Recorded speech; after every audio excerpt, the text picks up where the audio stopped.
अस्सलाम वालेकुम। हमारी 3.4 एक्सरसाइज आखिर हो गई थी 3-4 वीडियोस में ये, क्योंकि उसके क्वेश्चंस काफ़ी लेंथी थे। तो अब इंशाल्लाह 3.5 स्टार्ट कर लेते हैं। तो ये एक्सरसाइज एज़ कम्पेयर टू 3.4 ना ज़्यादा इजी है, मतलब इतनी लेंथी नहीं है इसके सवाल। तो हम स्टार्ट कर लेते हैं 3.5। तो find the values of each of the determinant. तो इसमें ये कि ना मैं अब आपको जिस तरह एक 3.2 की एक्सरसाइज थी उसमें पहले मैंने सारा एक्सप्लेन किया था टाइप्स ऑफ मैट्रिक्स। फिर 3.2 वाली एक्सरसाइज की जो वीडियो मेरे ख्याल से 10 मिनट की वीडियो थी। तो इसमें ये कि जिस तरह वो करवाई थी ना, एक एक चीज़ पहले करवाई जाए और फिर एक्सरसाइज, तो वो ये था, वो उस एक्सरसाइज के लिए सही था। इधर मैं आपको ना बस बता देता हूँ कि डिटर्मिनेंट क्या होता है, तो बाकी सारी एक्सरसाइज आसान ही है, वरना टाइम बहुत ज़्यादा लग जाएगा। तो find the value of each of the following determinant. तो डिटर्मिनेंट निकालना है।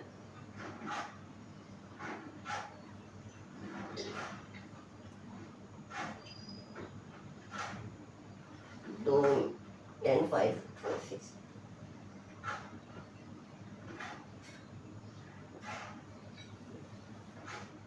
तो डिटर्मिनेंट की निशानी क्या होगी? अगर देखिए मैट्रिक्स होता है ना, उसकी यूं लगी होती है, कर्ली ब्रैकेट्स लगी होती है। डिटर्मिनेंट ना यूं स्ट्रेट बार्स लगी होंगी आपके इधर, सही है।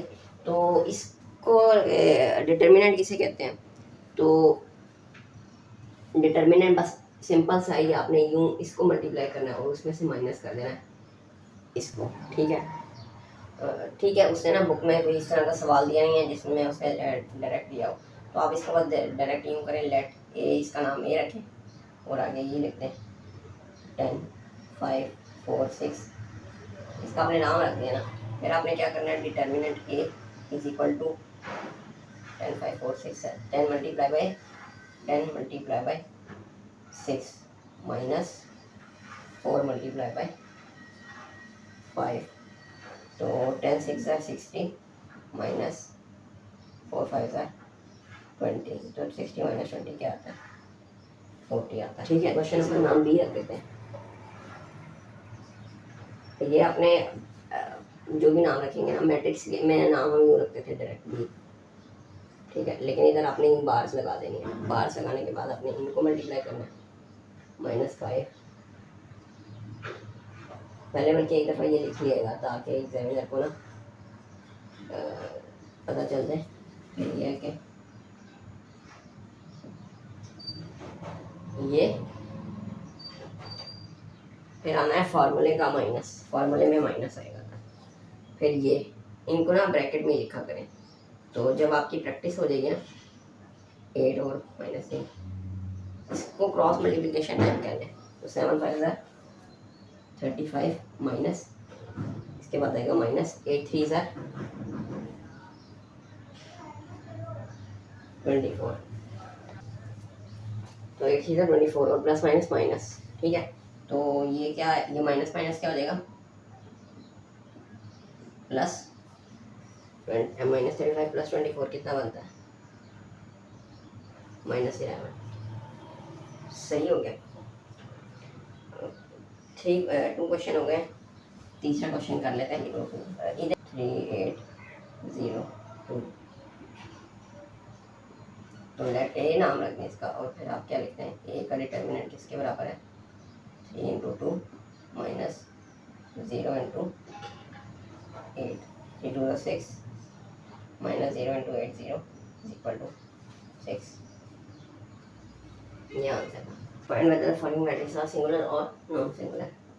तो ये पहला सवाल है 5 3 3 2, 5 3 3 और 2। इसको मैं नंबर 1 कर देता हूँ। तो ये आसान सा है। तो मैट्रिक्स सिंगुलर तब होता है जब इसका डिटर्मिनेंट हमने अभी जो निकाला है वो 0 आ जाए। एक लाइन लिख देते हैं, फिर सॉल्व कर लेते हैं। If A is singular then determinant A is equal to 0। अच्छा ना, एक चीज़ है कि इसमें ना आपने ये डिटर्मिनेंट का ये एक निशान होता है, इसी तरह मॉड का मॉड भी यही होता है। तो इसमें उससे नहीं कंफ्यूज करना, मॉड एक अलग चीज़ है, मॉड नंबर्स में होता है, मैट्रिसेस में नहीं होता। तो डिटर्मिनेंट जो है ना मैट्रिक्स के लिए होता है, तो मॉड का भी यही निशान होता है।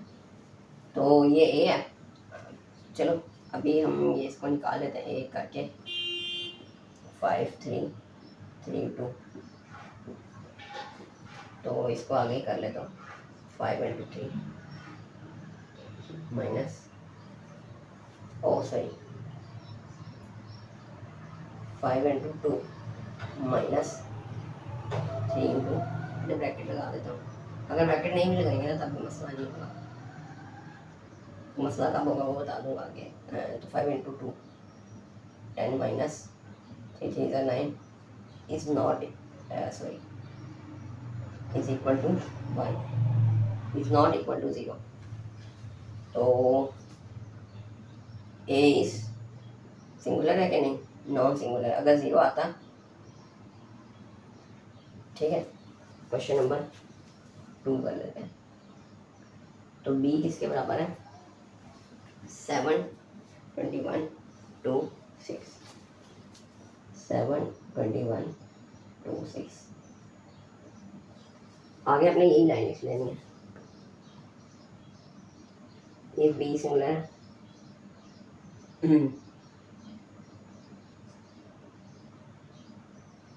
Then determinant B is equal to 0।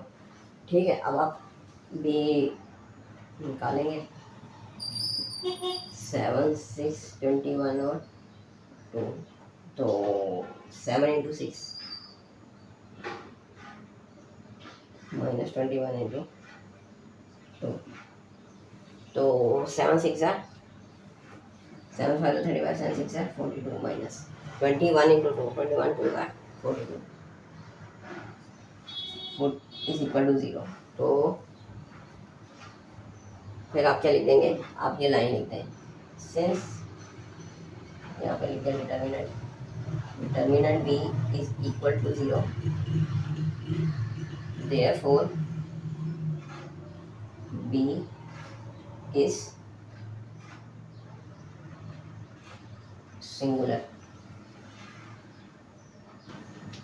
ठीक है, 2 सवाल आ गए, सी और डी।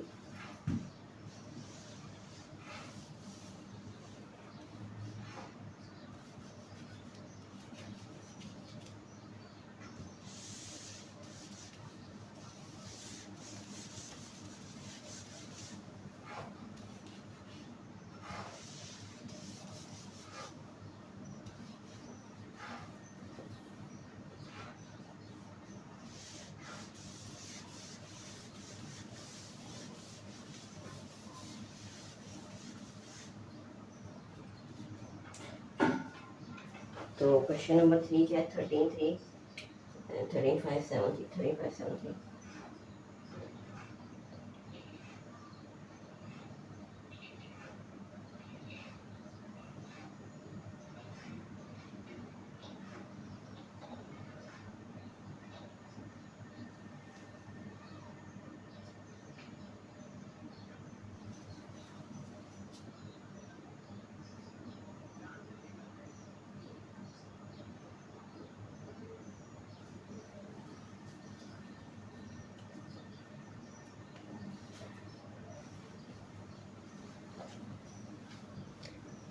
तो क्वेश्चन नंबर 2 का पार्ट नंबर मैंने 3 भी लिख लिया, 4 भी लिख लिया। तो ये कुछ लाइंस मैंने इरेज कर दी थी लेकिन कुछ नहीं रिमूव की, तो क्योंकि वो यूनियन, तो ये सी का मैट्रिक्स है। फिर हमने क्या लिखना है, if C is singular then C का डिटर्मिनेंट क्या होगा, देन सी का डिटर्मिनेंट होगा 0। फिर हम सी का डिटर्मिनेंट निकालेंगे, 13 3 5 7।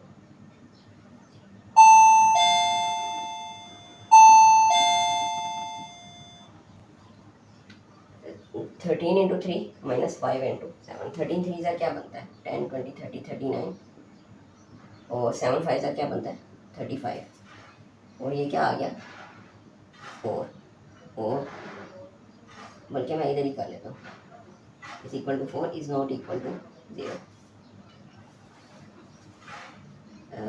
सी is not singular matrix.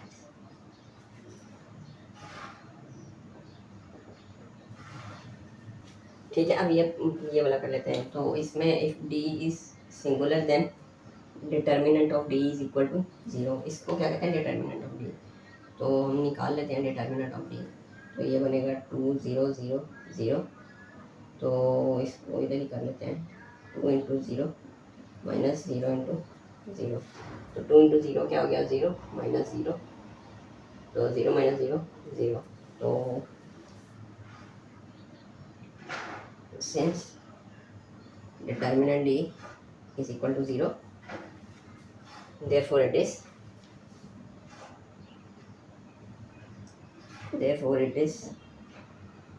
Singular matrix.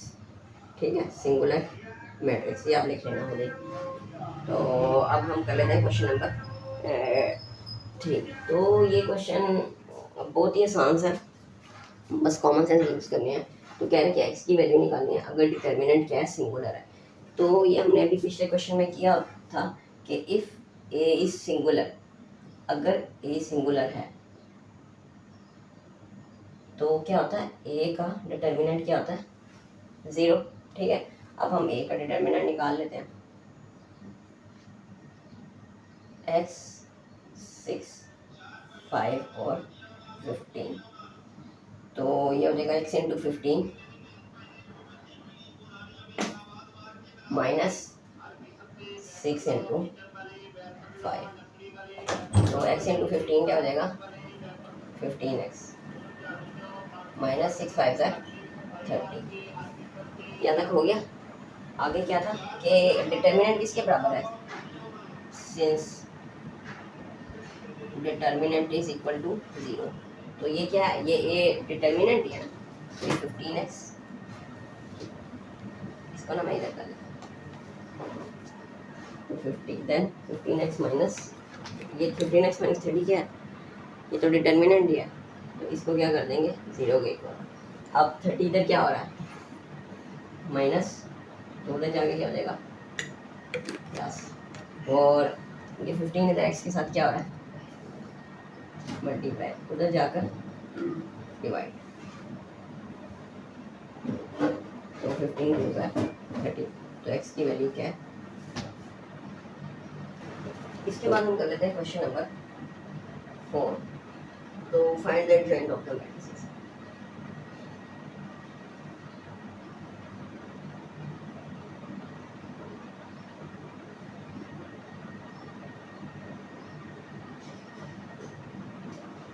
तो पहला क्या, ए बी सी डी। तो एडजॉइंट भी ना बड़ा आसान सा होता है। तो इसमें पता क्या करते हैं, एडजॉइंट ए को हम यूँ लिखेंगे, ए डी जे एडजॉइंट, और ये एक एडजॉइंट आ जाएगा। फिर पता क्या करना आप लोगों ने, इन दोनों की जगह चेंज कर देनी है, यानी कि इनको स्वैप कर देना, कि डी को इधर ले जाए और ए को इधर ले जाना। ठीक है, और इन दोनों के साइन चेंज कर देना। तो साइन चेंज करने का मतलब है कि अगर प्लस है तो माइनस कर देना, माइनस है तो प्लस कर देना। ठीक है, तो जगह चेंज कर देते हैं इसकी, डी को इधर ले आएंगे और ए को इधर लिख देंगे, इन दोनों के साइन चेंज कर देंगे। तो ये प्लस भी है, तो ये क्या हो जाएगा, माइनस भी है, और ये प्लस, ये क्या हो जाएगा, माइनस। तो ये उसका एडजॉइंट है। समझ आएगी नहीं। इसमें ना कुछ लोग साइन चेंज करने को थोड़ा सा वो कर लेते हैं, तो वो माइनस होता है तो उसको साइन तो नहीं चेंज करते हैं। तो माइनस है तो उसको फिर प्लस कर देना, प्लस है तो माइनस कर देना। साइन चेंज करने का मतलब जो भी साइन है उसको वो चेंज कर देना, आपने प्लस देगा माइनस। और अगला कर लेते हैं। तो बी क्या, 5 2 3 7, 5 माइनस 2 3 और 7। तो इन दोनों की क्या होगी, जगह चेंज। तो जगह चेंज से मुराद है 5 की जगह पे 7 और 7 की जगह पे 5। इन दोनों की जगह नहीं चेंज करनी, इन दोनों के साइन चेंज करने। अच्छा, एक और भी गलती करते हैं, वो ये करते हैं कि साइन चेंज करने का मतलब होता है कि इनके साइन, अगर लेट्स सपोज यहाँ पे माइनस होता है तो साइन चेंज, कुछ लोग ये समझते हैं कि साइन चेंज करना मतलब है इसका साइन इसको दे दो, इसका साइन इसको दे दो। ऐसी बात नहीं है। साइन ये नहीं है कि आप इसका साइन, अगर इसका मतलब वो कहते हैं इधर माइनस है, तो इसका इधर जाके भी माइनस हो जाएगा और इसका इधर आके भी माइनस। ये इस तरह का नहीं होता। साइन चेंज करने का मतलब है कि इनके साइन उलट देने, हमने चेंज कर देने। जो था उसको अगर माइनस है तो इसकी जगह पे क्या आ जाएगा, प्लस आ जाएगा। इससे कोई ताल्लुक नहीं है। और इसका +3 है, ये क्या आ जाएगा -3। और इसको हम क्या लिखेंगे, एडजॉइंट ऑफ बी। ये समझ आ गई। तो 2 सवाल हमारे हो गए और तीसरा ही है, एक रह गया, तो वो हम लिख लेते हैं।